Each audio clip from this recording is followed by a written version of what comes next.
tanora mitondra fahazavana. Fianamben'ny kristianina malagasy eto Alemaina, andiany faharoa. Ny asabotsy faha 1 ny volana oktobra ho avy izao, manomboka amin'ny 7 ora sy sasany maraina.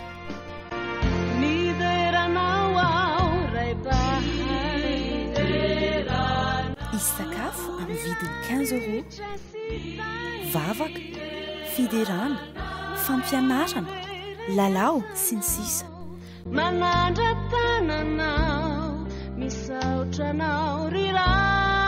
Toerana Wehrstrasse 120 70 190 Stuttgart.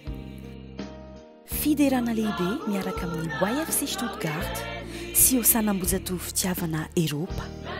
Hitondra ny fampianarana, zokotiana fanantenana. Soli Deo Gloria.